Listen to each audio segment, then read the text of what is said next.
Anne of Avonlea by Maude Montgomery. Chapter 12. A Jonah Day. It really began the night before with a restless, wakeful vigil of grumbling toothache. When Anne arose in the dull, bitter winter morning, she felt that life was flat, stale, and unprofitable. She went to school in no angelic mood. Her cheek was swollen and her face ached. The schoolroom was cold and smoky, for the fire refused to burn, and the children were huddled about it in shivering groups. Anne sent them to their seats with a sharper tone than she had ever used before. Anthony Pye strutted to his with his usual impertinent swagger, and she saw him whisper something to his seatmate and then glance at her with a grin. Never, so it seemed to Anne, had there been so many squeaky pencils as there were that morning, and when Barbara Shaw came up to the desk with a sum, she tripped over the coal scuttle with disastrous results. The coal rolled to every part of the room. Her slate was broken into fragments, and when she picked herself up, her face, stained with coal dust, sent the boys into roars of laughter. Anne turned from the second reader class which she was hearing. "Really, Barbara," she said icily, "if you cannot move without falling over something, you'd better remain in your seat. It is positively disgraceful for a girl of your age to be so awkward." Poor Barbara stumbled back to her desk, her tears combining with the coal dust to produce an effect truly grotesque. Never before had her beloved, sympathetic teacher spoken to her in such a tone or fashion, and Barbara was heartbroken. Anne herself felt a prick of conscience, but it only served to increase her mental irritation, and the second reader class remembered that lesson yet, as well as the unmerciful infliction of arithmetic that followed. Just as Anne was snapping the sums out, St. Clair Donnell arrived breathlessly. "You are half an hour late, St. Clair," Anne reminded him frigidly. "Why is this?" "Please, miss, I had to help Ma make a pudding for dinner, 'cause we're expecting company, and Clarice Elmira's sick," was St. Clair's answer, given in a perfectly respectful voice, but nevertheless provocative of great mirth among his mates. "Take your seat and work out the 6 problems on page 84 of your arithmetic for punishment," said Anne. St. Clair looked rather amazed at her tone, but he went meekly to his desk and took out his slate. Then he stealthily passed a small parcel to Joe Sloane across the aisle. Anne caught him in the act and jumped to a fatal conclusion about the parcel. Old Mrs. Hiram Sloane had lately taken to making and selling nut cakes by way of adding to her scanty income. The cakes were specially tempting to small boys, and for several weeks Anne had had not a little trouble in regard to them.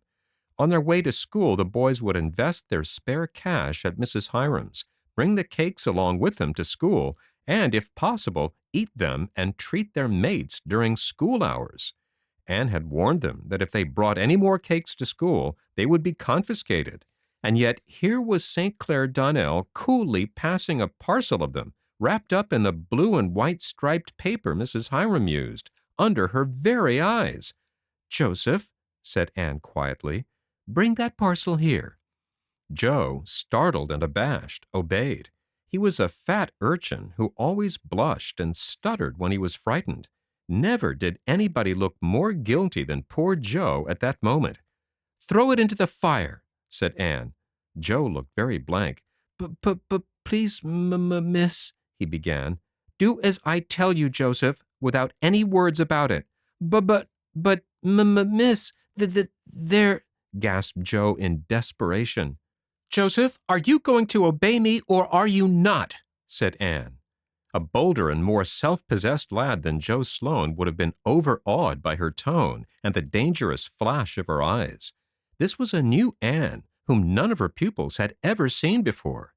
Joe, with an agonized glance at St. Clair, went to the stove, opened the big square front door, and threw the blue and white parcel in, before St. Clair, who had sprung to his feet, could utter a word. Then he dodged back just in time. For a few moments, the terrified occupants of Avonlea School did not know whether it was an earthquake or a volcanic explosion that had occurred.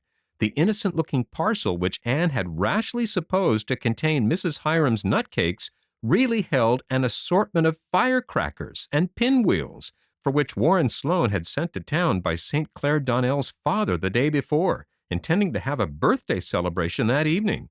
The crackers went off in a thunderclap of noise, and the pinwheels, bursting out of the door, spun madly around the room, hissing and spluttering. Anne dropped into her chair, white with dismay, and all the girls climbed, shrieking, upon their desks. Joe Sloane stood as one transfixed in the midst of the commotion, and St. Clair, helpless with laughter, rocked to and fro in the aisle. Prillie Rogerson fainted, and Annetta Bell went into hysterics. It seemed a long time, although it really was only a few minutes, before the last pinwheel subsided. Anne, recovering herself, sprang to open doors and windows and let out the gas and smoke which filled the room. Then she helped the girls carry the unconscious Prillie into the porch, where Barbara Shaw, in an agony of desire to be useful, poured a pailful of half-frozen water over Prillie's face and shoulders before anyone could stop her. It was a full hour before quiet was restored, but it was a quiet that might be felt. Everybody realized that even the explosion had not cleared the teacher's mental atmosphere. Nobody, except Anthony Pye, dared whisper a word. Ned Clay accidentally squeaked his pencil while working a sum, caught Anne's eye, and wished the floor would open up and swallow him. The geography class were whisked through a continent with a speed that made them dizzy. The grammar class were parsed and analyzed within an inch of their lives. Chester Sloane, spelling odiferous with 2 F's, was made to feel that he could never live down the disgrace of it, either in this world or that which is to come. Anne knew that she had made herself ridiculous, and that the incident would be laughed over that night at a score of tea tables, but the knowledge only angered her further. In a calmer mood, she could have carried off the situation with a laugh, but now that was impossible, so she ignored it in icy disdain. When Anne returned to the school after dinner, all the children were as usual in their seats, and every face was bent studiously over a desk, except Anthony Pye's. He peered across his book at Anne, his black eyes sparkling with curiosity and mockery. Anne twitched open the drawer of her desk in search of chalk, and under her very hand, a lively mouse sprang out of the drawer, scampered over the desk, and leaped to the floor. Anne screamed and sprang back, as if it had been a snake, and Anthony Pye laughed aloud. Then a silence fell, a very creepy, uncomfortable silence. Annetta Bell was of 2 minds whether to go into hysterics again or not, especially as she didn't know just where the mouse had gone. But she decided not to. Who could take any comfort out of hysterics with a teacher so white-faced and so blazing-eyed standing before one? "Who put that mouse in my desk?" said Anne. Her voice was quite low, but it made a shiver go up and down Paul Irving's spine. Joe Sloane caught her eye, felt responsible from the crown of his head to the sole of his feet, but stuttered out wildly, "Not me, teacher, not me."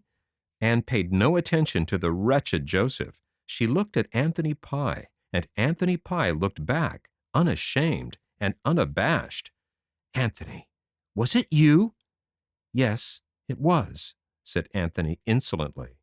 Anne took her pointer from her desk. It was a long, heavy, hardwood pointer. "Come here, Anthony." It was far from being the most severe punishment Anthony Pye had ever undergone. Anne, even the stormy-souled Anne she was at that moment, could not have punished any child cruelly. But the pointer nipped keenly, and finally Anthony's bravado failed him. He winced, and the tears came to his eyes. Anne, conscience-stricken, dropped the pointer and told Anthony to go to his seat. She sat down at her desk feeling ashamed, repentant, and bitterly mortified. Her quick anger was gone, and she would have given much to have been able to seek relief in tears. So all her boasts had come to this. She had actually whipped one of her pupils. How Jane would triumph, and how Mr. Harrison would chuckle. But worse than this, bitterest thought of all, she had lost her chance of winning Anthony Pye. Never would he like her now. Anne, by what somebody has called a Herculaneum effort, kept back her tears until she got home that night. Then she shut herself in the east gable room and wept all her shame and remorse and disappointment into her pillows. Wept so long that Marilla grew alarmed, invaded the room, and insisted on knowing what the trouble was. "The trouble is, I've got things the matter with my conscience," sobbed Anne. "Oh, this has been such a Jonah day, Marilla. I'm so ashamed of myself. I lost my temper and whipped Anthony Pye." "I'm glad to hear it," said Marilla with decision. "It's what you should have done long ago." "Oh, no, no, Marilla. And I don't see how I can ever look those children in the face again. I feel that I've humiliated myself to the very dust. You don't know how cross and hateful and horrid I was. I can't forget the expression in Paul Irving's eyes. He looked so surprised and disappointed. Oh, Marilla, I have tried so hard to be patient and to win Anthony's liking, and now it is all gone for nothing." Marilla passed her hard, work-worn hand over the girl's glossy, tumbled hair with a wonderful tenderness. When Anne's sobs grew quieter, she said very gently for her, "You take things too much to heart, Anne. We all make mistakes, but people forget them, and Jonah days come to everybody. As for Anthony Pye, why need you care if he does dislike you? He is the only one." "I can't help it. I want everybody to love me, and it hurts me so when anybody doesn't. And Anthony never will now. Oh, I just made an idiot of myself today, Marilla. I'll tell you the whole story." Marilla listened to the whole story, and if she smiled at certain parts of it, Anne never knew. When the tale was ended, she said briskly, "Well, never mind. This day's done, and there's a new one coming tomorrow, with no mistakes in it yet, as you used to say yourself. Just come downstairs and have your supper. You'll see if a good cup of tea and those plum puffs I made today won't hearten you up." "Plum puffs won't minister to a mind diseased," said Anne disconsolately. But Marilla thought it a good sign that she had recovered sufficiently to adapt a quotation. The cheerful supper table with the twins' bright faces and Marilla's matchless plum puffs, of which Davy ate 4, did hearten her up considerably after all. She had a good sleep that night and awakened in the morning to find herself and the world transformed. It had snowed softly and thickly all through the hours of darkness, and the beautiful whiteness, glittering in the frosty sunshine, looked like a mantle of charity cast over all the mistakes and humiliations of the past. "Every morn is a fresh beginning. Every morn is the world made new," sang Anne as she dressed. Owing to the snow, she had to go around by the road to school, and she thought it was certainly an impish coincidence that Anthony Pye should come plowing along just as she left the Green Gables lane. She felt as guilty as if their positions were reversed, but to her unspeakable astonishment, Anthony not only lifted his cap, which he had never done before, but said easily, "Kind of bad walking, ain't it? Can I take those books for you, teacher?" Anne surrendered her books and wondered if she could possibly be awake. Anthony walked on in silence to the school, but when Anne took her books, she smiled down at him, not the stereotyped kind smile she had so persistently assumed for his benefit, but a sudden outflashing of good comradeship. Anthony smiled. No, if the truth must be told, Anthony grinned back. A grin is not generally supposed to be a respectful thing, yet Anne suddenly felt that if she had not yet won Anthony's liking, she had, somehow or other, won his respect. Mrs. Rachel Lynde came up the next Saturday and confirmed this. "Well, Anne, I guess you've won over Anthony Pye, that's what. He says he believes you are some good after all, even if you are a girl. Says that whipping you gave him was just as good as a man's." "I never expected to win him by whipping him, though," said Anne, a little mournfully, feeling that her ideals had played her false somewhere. "It doesn't seem right. I'm sure my theory of kindness can't be wrong." "No, but the Pyes are an exception to every known rule, that's what," declared Mrs. Rachel with conviction. Mr. Harrison said, "Thought you'd come to it," when he heard it, and Jane rubbed it in rather unmercifully.